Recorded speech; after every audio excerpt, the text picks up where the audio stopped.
भारत माता की। भारत माता की। भारत माता की। जय सेवा, जय जोहार। नर्मदा मैया की। नर्मदा मैया की। मैं बैतूल की पवित्र धरती से मां नर्मदा और ताप्ती को प्रणाम करता हूं। देश में इस बार लोकसभा चुनाव को लेकर एक अलग ही उत्साह है। हमारा हरदा तो देश और एमपी की हृदय स्थली है और हृदय से मिला आशीर्वाद कभी भी खाली नहीं जाता। ये क्षेत्र भी पूरे देश के सुर में सुर मिला रहा है। चाहे तमिलनाडु में जाओ, केरल में जाओ, जम्मू जाओ, असम जाओ, देश के हर कोने में एक ही सुर है और उस सुर में मध्य प्रदेश का भी सुर है। फिर एक बार, फिर एक बार, फिर एक बार। साथियों, आज मोदी पहले जब भी आता था तो कुछ न कुछ लेकर के आता था, कुछ न कुछ देने के लिए आता था।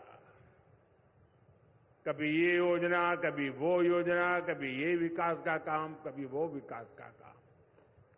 आज मैं देने के लिए नहीं आया हूं। आज मैं आपसे कुछ मांगने के लिए आया हूं।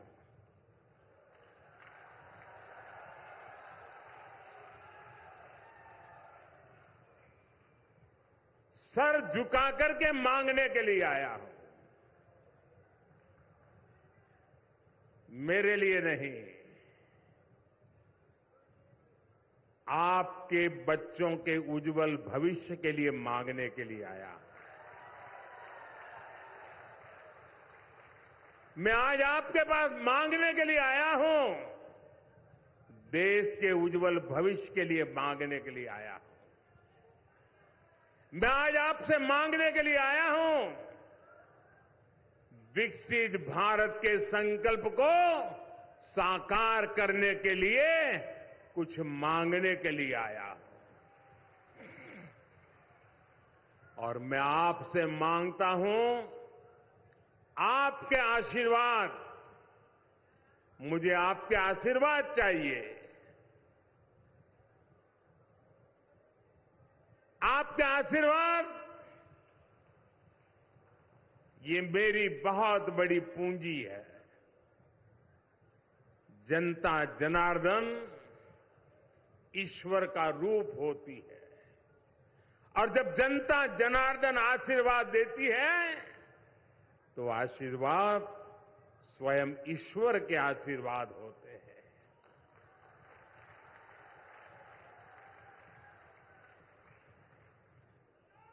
और यह आशीर्वाद देने का एक ही तरीका इन दिनों है कि आप कमल के निशान पर बटन दबा करके आपका आशीर्वाद मोदी को पहुंचाइए। पहुंचाएंगे, भारी मतदान करेंगे। ये आपका वोट ही है जिसने पिछले 10 वर्षों में देश को तेज विकास की गारंटी दी है।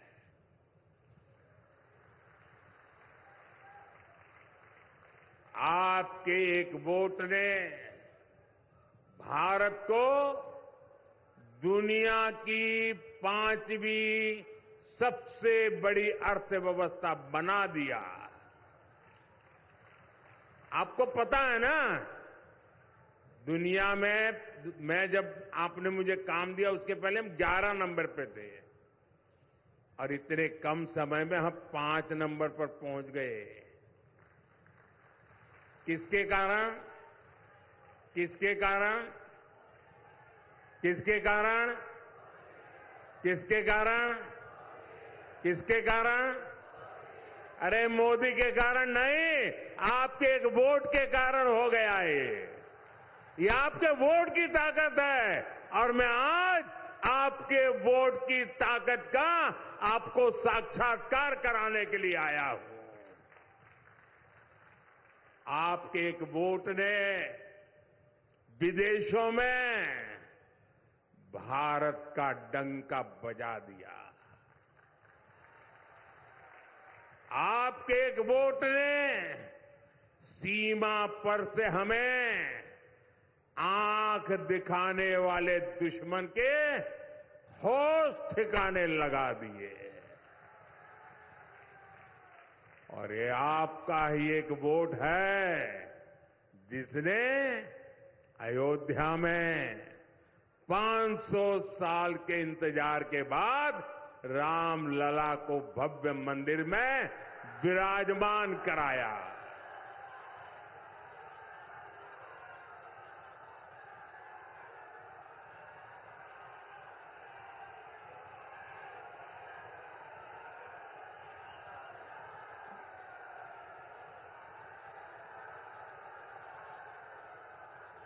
बेटा आप वो फोटो लेकर के नीचे बैठ जाइए, पीछे लोगों को दिखता नहीं है, आप बैठ जाइए। जय श्री राम।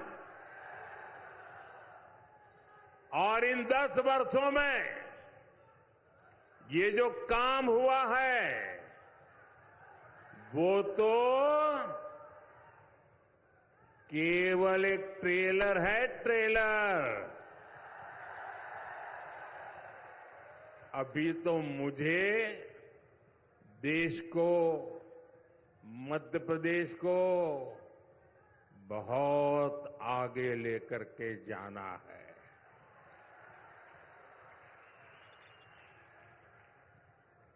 हमारे मुख्यमंत्री भाई मोहन यादव जी और उनकी पूरी टीम जब से सरकार संभाली है वो भी एमपी के विकास को और नई शक्ति से जुटे हुए हैं। साथियों, बैतूल देश की एकता, अखंडता के लिए अपने प्राणों की बाजी लगाने वाले वीरों की धरती है। आदिवासी क्रांतिकारी सरदार गंजन सिंह जी कोरको और सरदार विष्णु सिंह जी गौंड, उनके योगदान को कभी भी भुलाया नहीं जा सकता। लेकिन ये कांग्रेस ने कभी आदिवासी समाज के इस योगदान को स्वीकार ही नहीं किया। ये भाजपा है जिसने भगवान बिरसा मुंडा के जन्म दिवस को राष्ट्रीय जनजातीय गौरव दिवस घोषित किया। भाजपा सरकार में ही लाखों आदिवासी भाइयों बहनों को वन अधिकार का पट्टा दिया गया है। इन 10 वर्षों में पीएम आवास, उज्ज्वला सिलेंडर, बैंक खाते और मुफ्त इलाज जैसे अनेक काम हुए हैं। इन कार्यों ने आदिवासी समाज की हमारी माताओं, बहनों, बेटियों के जीवन से बहुत सी मुश्किलें कम कर दी है। साथियों, अगर सरकार की नीतियां सही हो तो अन्नदाता क्या कर सकता है, ये बैतूल के किसानों ने करके दिखाया है। इस क्षेत्र में रबी और मूंग की फसलों का उत्पादन जिस प्रकार से बढ़ा है, मैं हेलीकॉप्टर से उतर करके यहां पहुंचा, चारों तरफ मूंग मूंग मूंग की बात हो रही है। और यहां भी तोहफा दिया तो मूंग का ही दिया। और इसमें तवा नदी पर बने डैम का बहुत बड़ा योगदान है। हरदा में मोरन गंजाल संयुक्त सिंचाई परियोजना पर भी काम शुरू हो चुका है। आज एमपी के 80 लाख से अधिक किसानों को हमारी सरकार पीएम किसान सम्मान निधि भी दे रही है। बैतूल इंदौर 4 लेन हाईवे जैसी सड़कें भी बैतूल के किसानों और लोगों के लिए कई बड़े अवसर खोल देगी। साथियों, 24 के इस चुनाव ने कांग्रेस पार्टी की कलई देश के सामने खोल कर रख दी है। कांग्रेस का हिडन एजेंडा, खतरनाक हिडन एजेंडा अब खुल करके देश के सामने आ चुका है। सेक्युलरिज्म के नाम पर वोट बैंक की राजनीति करने वाली, डोंग करने वाली कांग्रेस ने सामाजिक न्याय की मूलभूत भावना की भी हत्या कर दी है। अब ये खुलकर सामने आ गया है कि कांग्रेस पार्टी दलितों, पिछड़ों, आदिवासियों से कितनी ज्यादा नफरत करती है। साथियों, आजादी के बाद कांग्रेस का सबसे बड़ा विरोध बाबा साहब आंबेडकर ने किया था। बाबा साहब दूर का देख सकते थे कांग्रेस देश को कैसे पतन के राह पर ले जा रही है, ये बाबा साहब ने उस समय देख लिया था। ये बाबा साहब आंबेडकर ही थे जिन्होंने धर्म के आधार पर आरक्षण दिए जाने का कड़ा विरोध किया था। हमारे संविधान निर्माताओं ने लंबे समय तक इसकी चर्चा की थी, हर प्रकार के दिमाग अप्लाई किए थे और हमारे संविधान निर्माताओं ने मिलकर के धर्म के आधार पर आरक्षण नहीं दे सकते, ये निर्णय किया था। ये हमारे संविधान की मूल भावना थी, लेकिन कांग्रेस के कारनामे वो संविधान की मूल भावना के भी खिलाफ है। लेकिन कांग्रेस हमेशा बाबा साहब के संविधान को मिटाने और एससी, एसटी, ओबीसी के आरक्षण को छीनने की कोशिश करती रही है। कांग्रेस एससी, एसटी, ओबीसी से आरक्षण छीनकर उसे अपने खासम खास प्रिय वोट बैंक को देना चाहती है। जब केंद्र में कांग्रेस की सरकार बनी थी, तब उन्होंने सबसे पहले आंध्र प्रदेश में धर्म आधारित आरक्षण की शुरुआत की थी। लेकिन तब कांग्रेस अपने मंसूबों में पूरी तरह कामयाब नहीं हो पाई थी।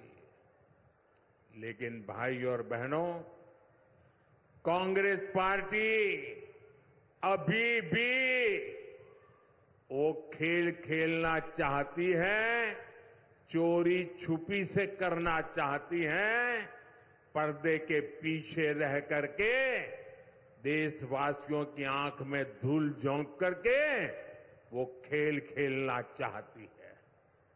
कांग्रेस ने कर्नाटका में, ये जरा मेरे भाई बहन सुन लीजिए बराबर, कैसा पाप किया इन्होंने। कर्नाटका में ओबीसी को जो आरक्षण मिलता है, उस ओबीसी के कोटे से आरक्षण का हिस्सा छीनने के लिए पिछले दरवाजे से चोरी करने के लिए उन्होंने कर्नाटका में जितने मुसलमान हैं, सभी मुसलमानों को ओबीसी बना दिया और ओबीसी के लिए मिला हुआ आरक्षण उसको छीनने का पक्का षड्यंत्र पूरा कर दिया। कांग्रेस की ये हरकत पूरे देश के ओबीसी समाज के लिए खतरे की घंटी है। अपने मैनिफेस्टो में भी कांग्रेस लगातार धर्म आधारित आरक्षण की बात कर रही है। तेलंगाना के कांग्रेस के मुख्यमंत्री ने अभी हाल ही में नाम लेकर कहा है कि वो मुसलमानों को आरक्षण दिलवा कर रहेंगे। साथियों, कांग्रेस अपने वोट बैंक को खुश करने के लिए किसी भी हद तक जा सकती है।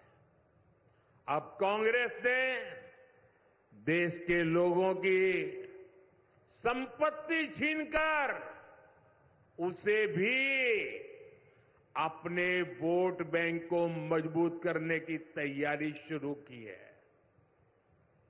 अगर किसी के पास एक से ज्यादा गाड़ी, एक से ज्यादा मोटरसाइकिल, एक से ज्यादा घर होगा, तो कांग्रेस कहती है कि हम ऐसा कानून बनाएंगे कि आपका जो एक से अधिक है वो कांग्रेस की सरकार छीन लेगी, जब्त कर लेगी। आपका गांव में घर है, अब बच्चे बड़े हो रहे हैं, शहर में एक घर बनवा लिया, तो अब कांग्रेस कहती है वो ऐसा कानून लाएंगे, एक ही घर रख सकते हो, दो है तो एक दे दो, ताकि वो अपने खास लोगों को बांटना चाहते हैं।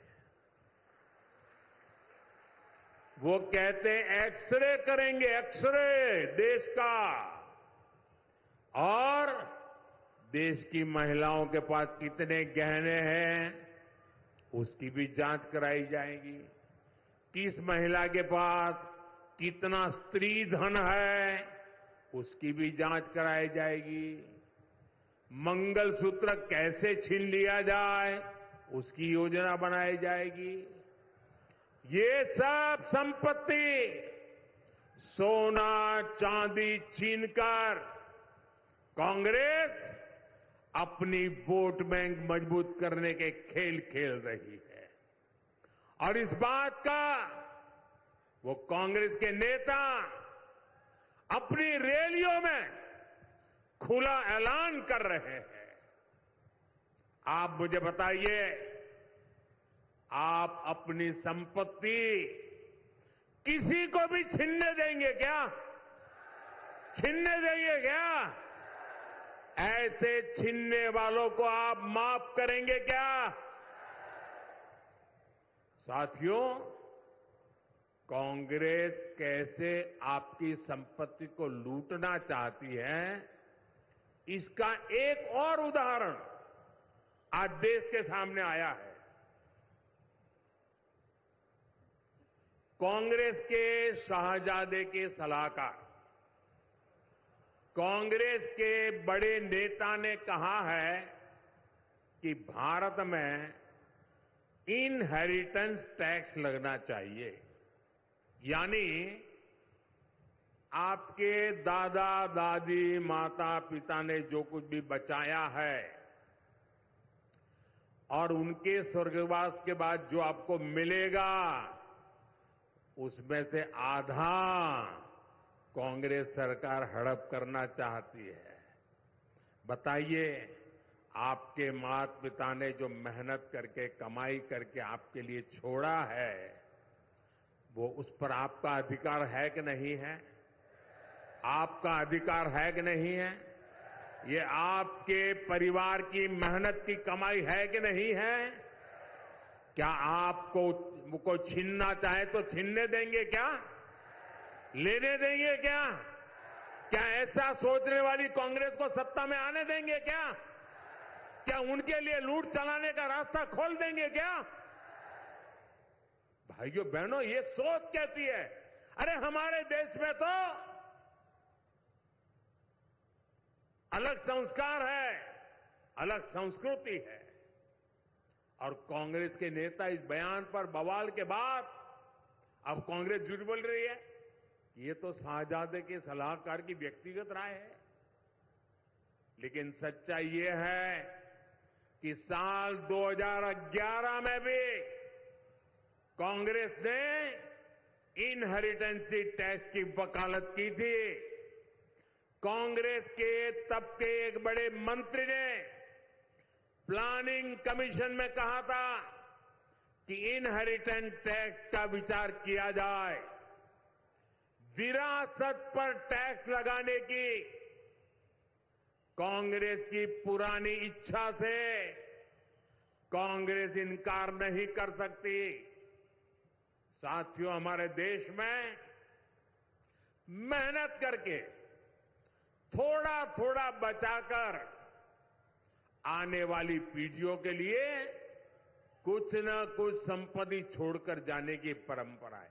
कितना ही गरीब क्यों ना हो, लेकिन दादा सोचेगा, दादी सोचेगी, नाना सोचेगा, नानी सोचेगी, एक आध अगर चीज है तो संभाल के रखती है कि मेरी पोती बड़ी होगी ना तो उसकी शादी में काम आएगा, मेरा नाती बड़ा हो जाएगा तो उसकी शादी में काम आ जाएगा। 20-20, 30-30 साल तक वो संभाल करके रखते हैं, मुसीबत के समय पे भी निकाल करके खर्च नहीं करते हैं। क्यों? उनके मन में यही इच्छा रहती है कि जाऊं तो बच्चों के लिए कुछ छोड़ करके जाऊं। अब ये लोग कह रहे हैं, अब जो छोड़ोगे ना उस पर आधा हिस्सा हमारा रहेगा। क्या आप ये मंजूर कर सकते हैं? ऐसी कांग्रेस को मध्य प्रदेश में पैर रखने देंगे क्या? हिंदुस्तान में पैर रखने देंगे क्या? भाइयों बहनों, मुझे तो साफ दिखता है, कांग्रेस का मंत्र है, आप भी ये मंत्र याद रखना कांग्रेस का, और घर घर जाके बताना ये क्या मंत्र है कांग्रेस का। कांग्रेस का मंत्र है, कांग्रेस की लूट जिंदगी के साथ भी लूट और जिंदगी के बाद भी लूट। जिंदगी के साथ भी लूट, जिंदगी के साथ भी, जिंदगी के साथ भी, जिंदगी के साथ भी, जिंदगी के बाद भी, जिंदगी के बाद भी ये है कांग्रेस।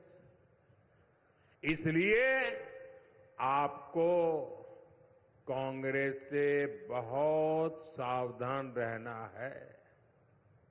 साथियों, आज जब देश 25 साल के लक्ष्यों पर काम कर रहा है, अगले 5 साल का रोड मैप बना रहा है और सरकार में आने के बाद पहले 100 दिन के निर्णयों पर काम हो रहा है, तो इंडी गठबंधन वाले भी अपनी डफली, अपना राग आलाप रहे हैं। आपको ये सुनकर हंसी भी आ जाएगी और डर भी लगेगा। कुछ मीडिया रिपोर्ट्स में आया है कि इंडी गठबंधन वालों में चर्चा चल रही है, क्योंकि मोदी बार बार पूछता है कि बताओ भाई, इतना बड़ा देश किसको सुपुर्द करें? नाम तो बताना चाहिए भाई। अब बिना नाम इतना बड़ा देश किसी को सुपुर्द कर सकते हो क्या? ये लोग नाम बताने को तैयार नहीं है। ये लोग तो बता दिए भाई मोदी है, बताओ आपको देना है तो ये मोदी है, दीजिए। कहा कि नहीं कहा? आपके सामने नाम है ना, दूसरी तरफ नाम ही नहीं है। इतना बड़ा देश किसको देना, इसका देश को पता होना चाहिए कि नहीं होना चाहिए? जरा बोलो ना, पता होना चाहिए कि नहीं होना चाहिए? आपको पता है वो किसको देना चाहते हैं? पता है किसी को? तो ऐसा अंधेरे में हम तीर मार सकते हैं क्या? यहां तो साफ साफ है, 10 साल का अनुभव है, मोदी आपके सामने है और सब लोगों ने कहा है कि भाई मोदी हमारा उम्मीदवार है।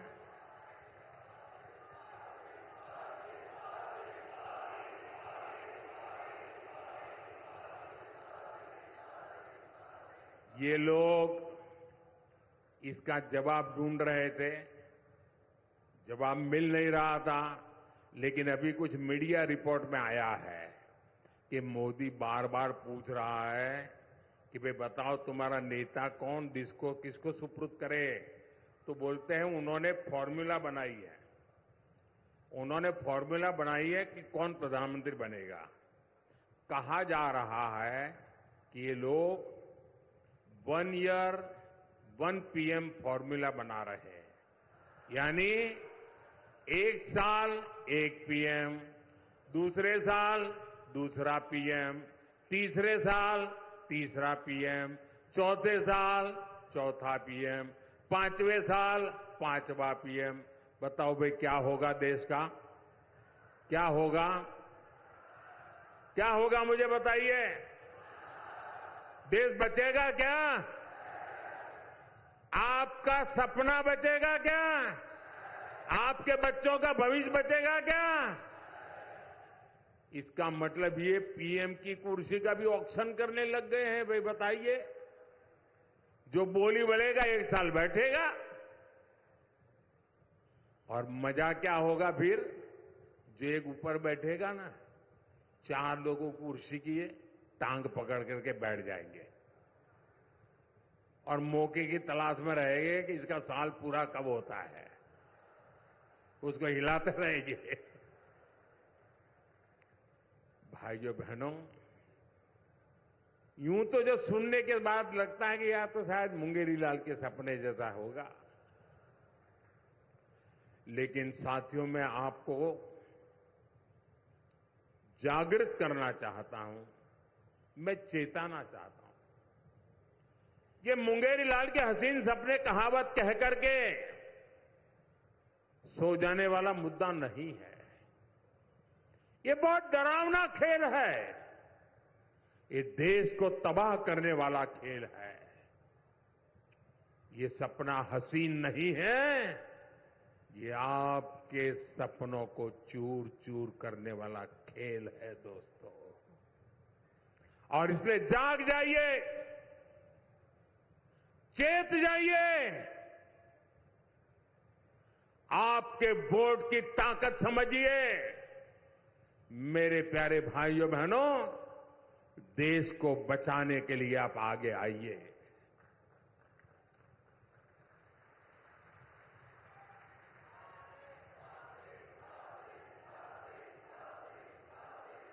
जो रील्स में सोशल मीडिया पर लोग मजाक में कहते हैं, उस पर इंडी गठबंधन बहुत गंभीरता से विचार कर रहा है। आप मुझे बताइए, आप इस 1 साल 1 पीएम वाले फॉर्मूले से सहमत है क्या? 5 साल में 5 पीएम आपको मंजूर है क्या? क्या देश को ऐसे परिस्थिति में छोड़ सकते हैं क्या? तो दुनिया के लोग मजाक उड़ाएंगे कि नहीं उड़ाएंगे? तो दुनिया में देश का जो आज नाम बना है, वो धड़ाक से नीचे आएगा कि नहीं आएगा? ये जो चंद्रयान भेजा है, अब गगनयान भेजना है, वो जा पाएगा क्या? साथियों, 7 मई को हमारे इस क्षेत्र में चुनाव है। विदिशा में उम्मीदवार है हमारे भाई शिवराज जी, और यहां पर उम्मीदवार है हमारे दुर्गादास उइके जी। ये दोनों मेरे साथी संगठन में मैं शिवराज साहब के साथ काम करते थे। वे मुख्यमंत्री थे, मैं भी मुख्यमंत्री था, हम साथ काम करते थे। वो पार्लियामेंट में गए थे, तब मैं महामंत्री के नाते साथ में काम करते थे। अब फिर मैं एक बार उनको ले जाना चाहता हूं। और उइके जी पार्लियामेंट में मेरे बहुत अच्छे साथी रहे जी। मेरे हर छोटे मोटे कामों की चिंता ये हमारे दुर्गादास जी करते थे। इन दोनों को भारी मतों से जीताना है, और बड़ी संख्या में आप जिता करके जब उनको वोट देते हैं ना, वो मोदी को शक्ति देता है। जब हम उनको वोट देते हैं तो वोट मोदी को पहुंचता है। और इसलिए मोदी को मजबूत बनाने के लिए आप मतदान करें, और इसके लिए ज्यादा से ज्यादा मतदान होना चाहिए। कराओगे? घर घर जाओगे? मतदाताओं को मिलोगे? मतदान कराने के लिए कहोगे? उनको कहना आपका मतदान मोदी के लिए आशीर्वाद है, कहोगे? आपका मतदान मोदी के लिए आशीर्वाद है, कहोगे? पोलिंग बूथ जीतोगे? मेरा एक और अनुरोध है, करोगे? करोगे? बहुत लोग हैं जो यहां नहीं आए। जब मैं संगठन का काम करता था तो और नीचे तक जाता था, लोगों को राम राम करके आता था। लेकिन अब जा नहीं पाता हूं, देश भर में दौड़ना पड़ता है, तो बहुत कम लोगों को मिल पाता हूं, लाखों लोग रह जाते हैं। लेकिन आप मेरे अपने हैं, तो एक काम बताऊं मैं आपको, आप करोगे? मेरे अपने हैं वो बता दे, करेंगे? जो मानते हैं कि वो मेरे हैं वो बता दे, करेंगे? पक्का करेंगे? एक काम करना, जो लोग यहां नहीं पहुंचे हैं उन पर जाना और कहना कि मोदी जी हरदा आए थे और मोदी जी ने आपको प्रणाम भेजा है, मेरा प्रणाम पहुंचा देंगे। हर घर में मेरा प्रणाम पहुंचा देंगे, घर घर जाके पहुंचा देंगे। बोलिए भारत माता की, भारत माता की, भारत माता की। बहुत बहुत धन्यवाद।